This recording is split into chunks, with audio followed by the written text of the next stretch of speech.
আজকে কারি পাতা ভাঙতে গিয়ে কী হয়েছে দেখো তোমরা। তো হ্যালো বন্ধুরা, কেমন আছো তোমরা সবাই? তো আমি চলে এসেছি মায়াপুর হাউজিংয়ের মধ্যে। এই যে কত সুন্দর পরিবেশ দেখতে পাচ্ছ তোমরা, যে বিদেশে যেরকম পরিবেশ থাকে সেম এরকম। আর এই রাস্তাটা হচ্ছে গুরুকুলের স্কুলের রাস্তা। এই যে আমি কারি পাতা ভাঙা স্টার্ট করেছি, কারণ এদিক ওদিক থেকে আমি কারি পাতা ভাঙছি। আর এই কারি পাতাটা জগন্নাথ দেবের স্নানযাত্রায় প্রসাদের সেবায় লাগানো হবে। এই গরমে ঘেমে গেছি, জগন্নাথের সেবা তো ওর জন্য আমি মন দিয়ে করছি। জগন্নাথ যদি একটু কৃপা করে। এই যে এতগুলো হয়েছে কারি পাতা ভাঙা।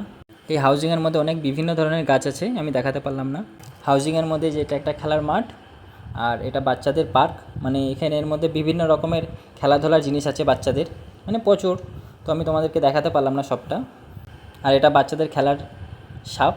বাচ্চারা এই অ্যানাকন্ডা সাপের মুখে খেলাধুলা করে, ভিতরে যাওয়া আসা করে। এই যে কত সুন্দর, আমার তো খুব ভালো লাগে, আমি আসি মাঝে মাঝে এখানে। তো আজকে আমি ভিডিওটা শেয়ার করলাম। আর এই যে আমাদের এখানে পদ্ম গাছ, আর ছোট একটা ফুল হয়েছে, একটাই ফুল হয়েছে। আবার এখানে গোলাপ ফুলের বাগানও আছে। আর এই যে ড্র্যাগন ফল হয়েছে এখানে ছোট ছোট। এই ড্র্যাগন ফলগুলো পাকতে এখনও সময় লাগবে। অনেক ড্র্যাগন ফলের গাছ আছে এখানে। আর এটা কী ফল আমাকে কমেন্টে জানিও তোমরা। এই যে আমার কারি পাতা ভাঙা শেষ হলো, আজকে এতগুলো ভাঙতে পেরেছি।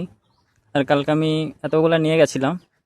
সবথেকে দুঃখের কথা হচ্ছে যে এই যে আমার এখানে বুলতে কামড়ে দিয়েছে আজকে এখনই। তো জ্বালা করছে, ওর জন্য আর ভাঙতে পারলাম না। তো শ্রী জগন্নাথ দেবের সেবা, তোর জন্য এটুকুনি কষ্ট করতেই পারি আমি। এই যে তোমরা দেখতে পাচ্ছ এখানে অনেকটা ফুলে গেছে, জ্বালা করছে, তো ওর জন্য আমি চলে যাচ্ছি। আজকের এই ভিডিওটা এই পর্যন্তই, পরের ভিডিওতে দেখা হবে, টাটা।